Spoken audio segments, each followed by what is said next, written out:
a room with no echoes. As CEO of Exxaro Resources, Dr. Nombasa Tsengwa found herself at the peak of a steep mountain with no one to share the view. She was accused of bullying and toxic leadership. Executives around her resigned, saying her leadership style was unbearable. Later, she was suspended following allegations of misconduct and fostering a toxic culture. She eventually left the mining giant after a career spanning decades, and she now says she harbors no resentments. But hers is a cautionary tale for those who seek to wear the crown. As they say, heavy lies the head. Did she jump or was she pushed? She joins us now. Dr. Nombasa, the former Exxaro CEO, thank you so much for talking to us this morning and welcome to 702 Breakfast. A very good morning, Bongani, and really on this August month. And I want to wish all women a great month of celebration, especially in observing our resilience as women. And still wondering why in 2025 we still have to prove ourselves. But we are up to it, and thank you for inviting me. Resilience, celebration, and solidarity. Let's talk about your career. For the first time, you are breaking your silence about the circumstances of your departure at Exxaro. Why?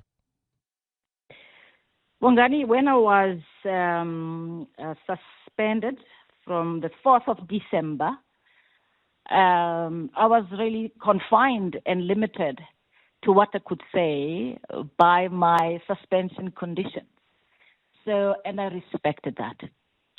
And then you may ask yourself to say, okay, you resigned on the 5th of February. And at that time, I had to deal with the shock. I had to deal with the grief of the fact that I had to leave an organization that I loved, an organization that made me. In your resignation, you spoke of the pain of having to leave, but you also said it was a lost cause to fight for your position because there was a predetermined outcome. Yes. So indeed, that's what the resignation letter said. That is how I felt.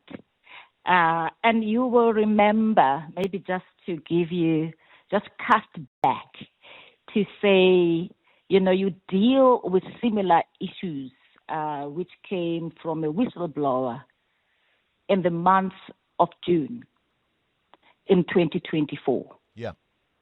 And you've got a lot of those, actually, almost 40 allegations. People don't believe me when I say that. And you deal with them, and you deal with them successfully after an external investigation. And similar allegations come out again in later in the year, in October, a few months after the case is closed. Similar, you then say, all right, then I am suspended for this and I will deal with it.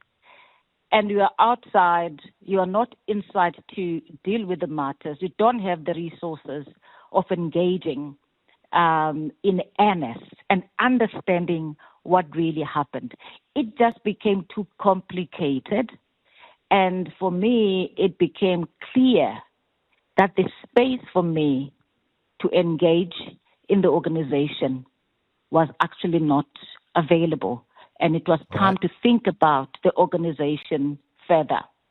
I mean, look, as I said, you have similar allegations, you deal with them, you clean them up.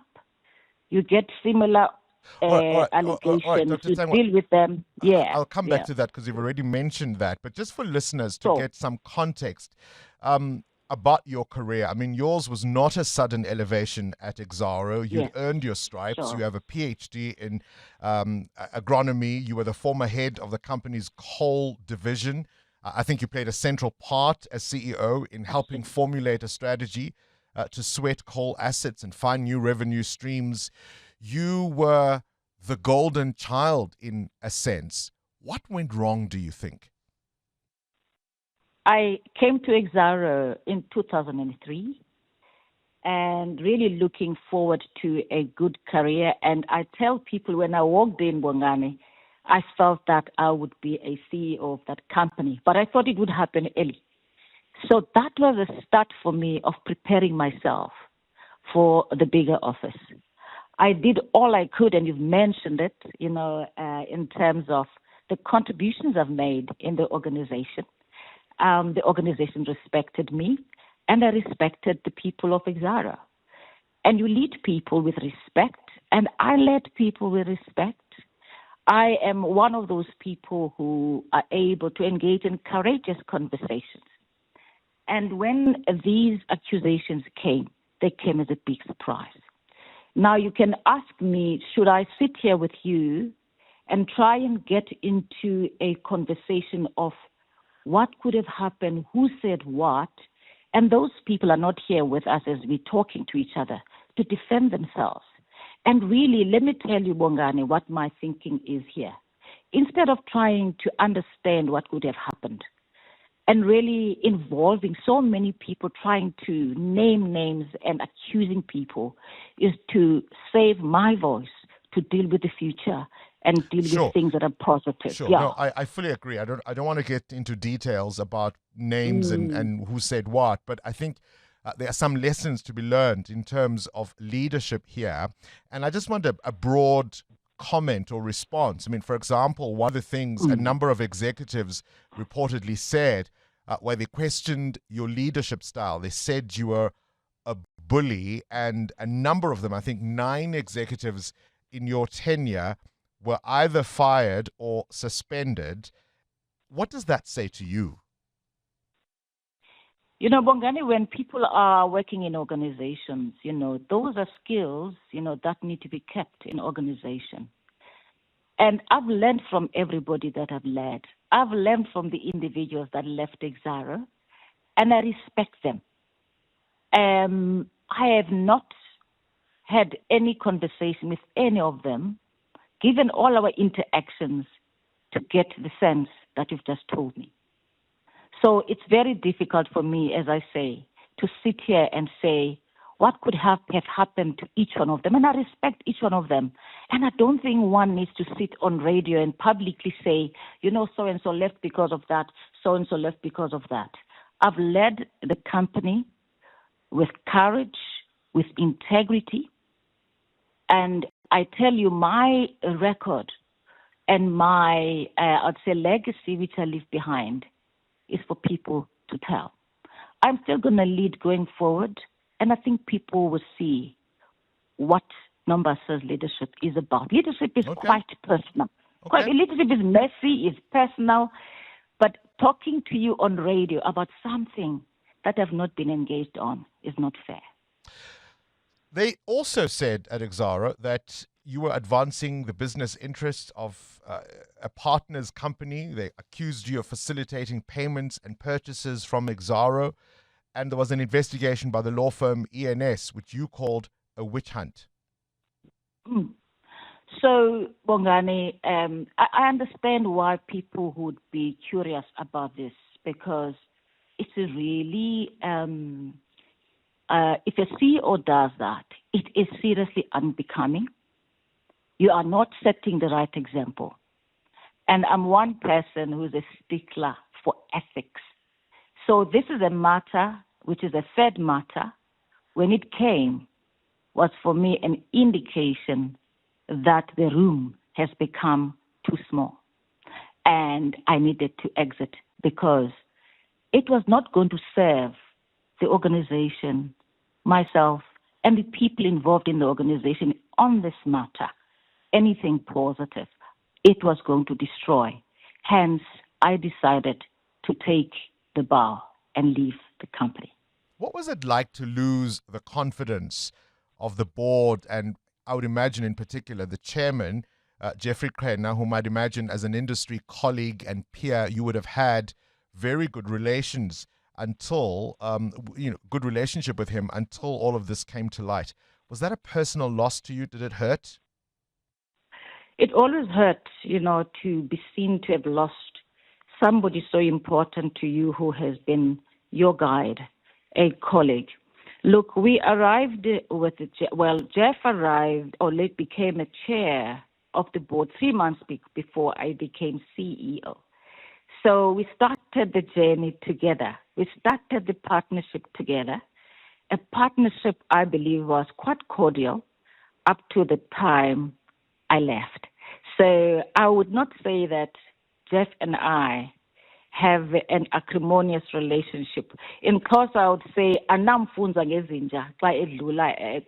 you know, we are not at that level. And I cannot speak for the conversation they've had in the board about myself and the decision they've taken. I wasn't there. All right. So it's very difficult for me to judge them. I have a good relationship with Jeff. It's still cordial and will continue to be. One of the executives who resigned purportedly said that the way you led and managing was disempowering, that every day was a different story. She said it was the most horrifying time of her career at Exxaro. As somebody who has led with purpose in the way that you've described, how does it feel to hear words like that or even see them in print written about you, said about you? A very disappointing feeling, by the way, and surprising at the same time. Because, as I said to you, as much as the leadership is quite difficult, it is very messy. You know, you've got to deal with a lot of interests. I have never expected what this individual said. And that is why I'm saying to you, the biggest disappointment for me is to sit outside, talk to you about things that I read about in the newspapers. Gosh. That is really where the difficulty is. When I spent 22 years, in fact, maybe let's say 20 years before I became CEO, preparing myself to be a good leader, preparing myself to really see people, invest in people, take people along, knowing that there are times when you disagree with people, and making sure that when one disagrees, you listen. This is one feedback that I've never heard, and it is quite disappointing to hear about.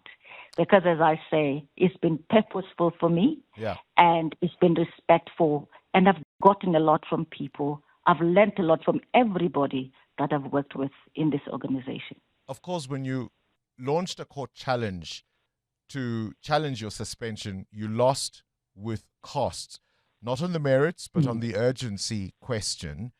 But to eventually leave this company that you've given so much of your life, of your intellectual capital, your sweat, your blood, your tears, without so much as a golden handshake, is there something we can read into that? Everything that happened, Bongani, in the 22 years, I appreciate, I grew from that experience. And I like the fact that you read this very well, that we went to court, and it was difficult to go to court, I must say that, because this thing was already out in the public domain, and the only source of relief I had was to go to court. As I say, for me, it was not the issue of it was the agency. There was also the merits of the case. We lost on the agency side, but the merits of the case are still in the papers in the court. So there's nothing that I'm worried about that had happened, but it's unfortunate that it had to go to that level because, as I said earlier, to all interviews I've been giving, it cannot be about Nombasa. There's a bigger organization here with investors who look up to the organization, to us as leaders and the directors, to do the right thing. But walking so for away, me, that's what must be read from this, Bongani. Walking away without that golden handshake, without those millions, does that tell us something about Nombasa? Bongani, I think it is really, I say the organization comes first and my name comes second. And let's leave it at that. We'll leave it at that indeed. Former Exxaro CEO Dr. Nombasa Tsengwa, who agreed to speak to us about her departure from Exxaro. And I thought this Women's Month, it's a cautionary tale when you think about transformation and representation at the very top of a yet still male-dominated sector. Current events, developing stories, tough questions. your voice making a difference. This is Breakfast with Bongani Bingwa.